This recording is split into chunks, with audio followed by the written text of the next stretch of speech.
Hello guys, study with Abhijeet में आपका स्वागत है। आज हम लोग जिस टॉपिक को डिस्कस करने वाले हैं वो है हमारा इवैल्यूएशन, असेसमेंट और मेज़रमेंट। तीनों को हम एक डिस्कस करेंगे। इन तीनों के बीच जो सिमिलैरिटीज़ हैं उन्हें, और तीनों में जो डिफरेंसेस हैं उनको भी आज हम डिस्कस करते हुए आगे बढ़ेंगे। ये हमारा असेसमेंट फॉर लर्निंग का यूनिट 1 का पहला टॉपिक होने जा रहा है। तो चलिए वीडियो को शुरू करते हैं। देखिए, असेसमेंट फॉर लर्निंग आज से हमारा शुरू हो रहा है। टीचिंग एंड लर्निंग हम लोग का ख़त्म हो चुका है। तो अगर अभी तक आपने वो वीडियोस नहीं देखे हैं तो मेरे चैनल पे विज़िट करें, वहाँ सारे वीडियोस लाइन वाइज अवेलेबल हैं, आप उन्हें जाके चेक कर सकते हैं। आज जो हमारा यूनिट 1 है वो हम स्टार्ट करने जा रहे हैं। इवैल्यूएशन, असेसमेंट और मेज़रमेंट ही नाम है यूनिट का भी, और आज का टॉपिक भी हमारा यही है। सबसे पहले देखिए, आपने ड्राइंग में देखा भी होगा कि मेज़रमेंट सबसे छोटा है, उसके बाद असेसमेंट आता है, उससे भी बड़ा आपका इवैल्यूएशन होता है। तो सबसे पहले हम लोग छोटे से शुरुआत कर रहे हैं। मेज़रमेंट क्या होता है?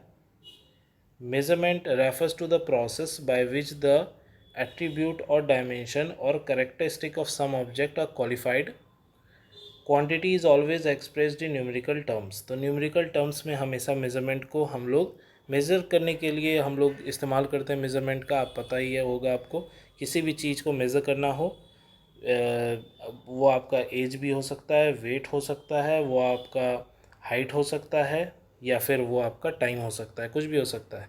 तो आप उसे मेज़र करते हैं तो वो मेज़रमेंट ही कहलाता है। Measurement is a quantitative in nature.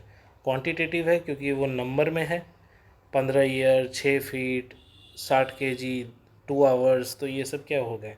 ये सब आपके नंबर्स में है। Measurement has two things, one is quantity and other is unit. तो देखिए, यहाँ पर 60 kg एक एग्जांपल ले लीजिए। सबसे पहले हम लोगों ने ये क्या लिखा? 60 क्या है? 60 हमारा क्वांटिटी है।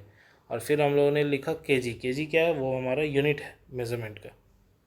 ठीक है। Standard instrument like scale, thermometer use in measurement. तो ये सब चीज़ें मेज़र करने के लिए इस्तेमाल होते हैं। मान लीजिए आपसे टेम्परेचर पूछेगा तो आप थर्मोमीटर का इस्तेमाल करेंगे, आपसे लेंथ पूछेगा तो आप स्केल का इस्तेमाल करेंगे। In order to measure the learning achievement of the student in different subject we use test and exam and assign and marks or scores. लेकिन अगर जब हमें स्टूडेंट के डिफरेंट सब्जेक्ट और उनके लर्निंग अचीवमेंट को मेज़र करना हो तो वो आप कैसे करेंगे? उसके लिए कोई इंस्ट्रूमेंट नहीं मिलता। उसके लिए हम टेस्ट करेंगे, एग्ज़ाम लेंगे, असाइन करेंगे या स्कोर और मार्क्स देंगे, उसके बेसिस पे हम उन्हें मेज़र करेंगे। Standard scales or instruments use to measure physical characteristic of object is universally valid, but in a case of measurement of learning achievement of the student, standard scale is dynamic in nature. वही चीज़ यहाँ लिखा हुआ भी है कि standard scale और instrument जो है वो फिज़िकल कैरेक्टरिस्टिक को नापने के लिए जनरली यूज किया जाता है। स्टूडेंट के लर्निंग अचीवमेंट को नापने के लिए हम लोग स्टैंडर्ड स्केल का ज़्यादातर यूज करते हैं। फिर आता है आपका असेसमेंट। तो assessment is a process by which the information is obtain related to some known object और goal. Assessment refer to the full range of information gathered and synthesized by teacher about their student. Assessment is qualitative as well as quantitative. तो देखिए, measurement हम लोग जानते थे कि वो सिर्फ क्वांटिटेटिव होता है, लेकिन असेसमेंट क्वालिटेटिव भी होता है और क्वांटिटेटिव भी होता है, तो ये उससे बड़ा है। Assessment is any of the variety of procedure use to obtain information about student performance, ऐसा लीन एंड मिलर ने कहा था। ये एक आपका डेफिनेशन हो गया। Assessment is a method for analyzing and evaluating student achievement or program success.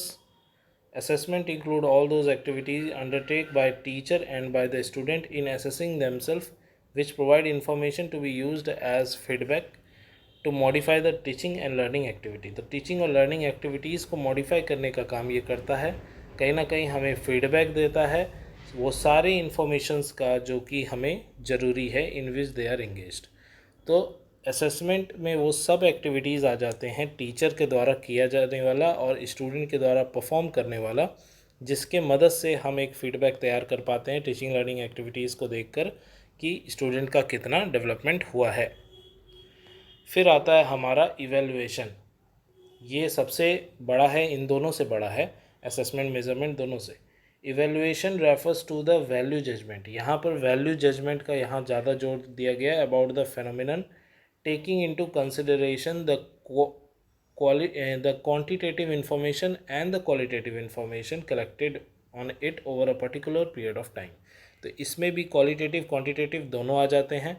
All possible information regarding the learning of the child, both qualitative and quantitative, are to be properly collected and carefully analyzed before making any judgment on his or her learning status and progress।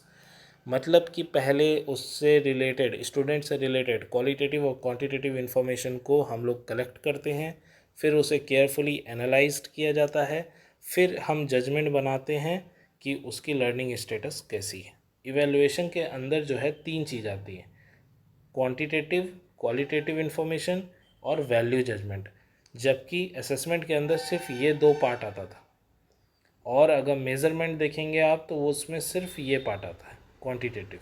तो ये सबसे बड़ा है evaluation, ये हमें पता चल पा रहा है यहाँ से। Evaluation is an important part of the activity done by the teacher. तो ये टीचर के द्वारा सबसे इम्पॉर्टेंट पार्ट है एक्टिविटी का जो किया जाता है। It not only measure the educational achievement of the student but help in the growth of them. ये सिर्फ ना उनका एजुकेशनल अचीवमेंट को हमें मतलब नापने में मदद करता है, बल्कि उनके ग्रोथ में भी ये बहुत मददगार साबित होता है। It include all those changes और modification which are helpful in the development of balance personality.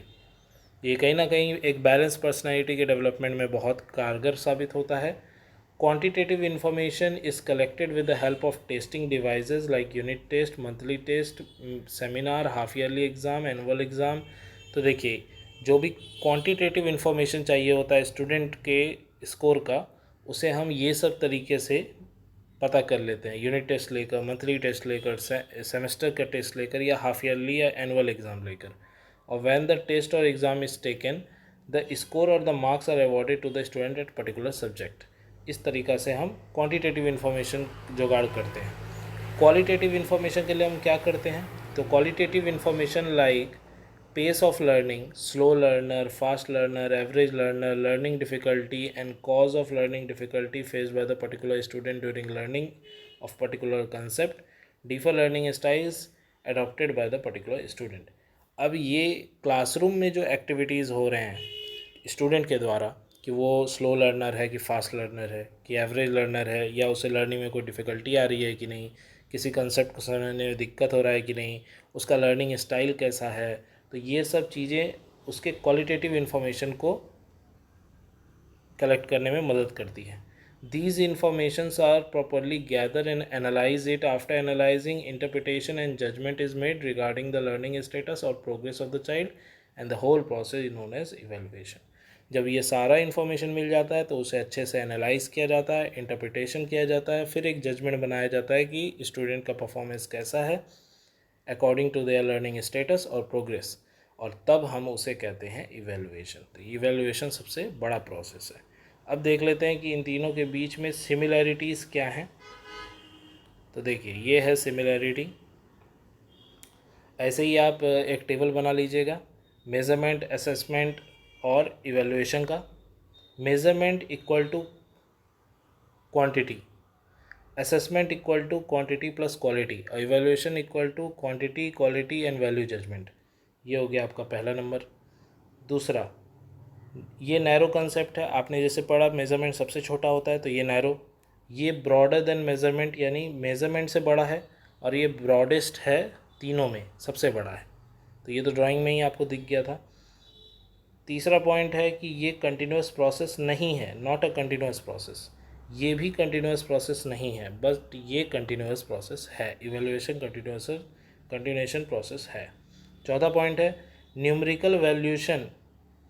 Main M इसका न्यूमेरिकल वैल्यूएशन होता है, मतलब गिनना न्यूमेरिकल नंबर में, और इसमें क्या होता है, to decide learning outcome is it the main aim. इसमें लर्निंग आउटकम सबसे इंपॉर्टेंट है और इसमें जस्टिफाई और इवेलुएट करना सबसे इंपॉर्टेंट है।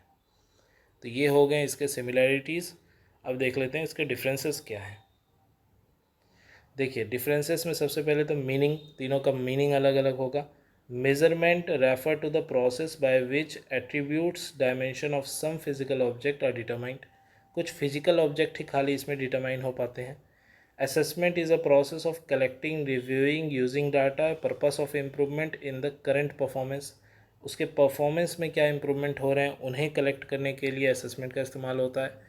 And evaluation is describe as an act of passing judgment on basis of set of standards. ये उसके स्टैंडर्ड्स को नापता है। ये तो पहला डिफरेंस हुआ। दूसरा डिफरेंस है आपका नेचर का। It is totally numerical in nature. ये पूरी न्यूमेरिकल है मेज़रमेंट हमारा। ये डिस्क्रिप्टिव है और ये जजमेंटल है नेचर में। तो ये नेचर में तीनों का अंतर हो गया। फिर आता है इंटर रिलेशन। तो मेज़रमेंट और इवेलुएशन जो है वो इंटरडिपेंडेंट है। असेसमेंट और इवेलुएशन जो है वो सपोर्टेड टू ईच अदर है और it is based on the measurement and assessment. तो ये मेज़रमेंट और असेसमेंट पे इवेलुएशन डिपेंड करता है। फिर आता है प्रोग्रेस।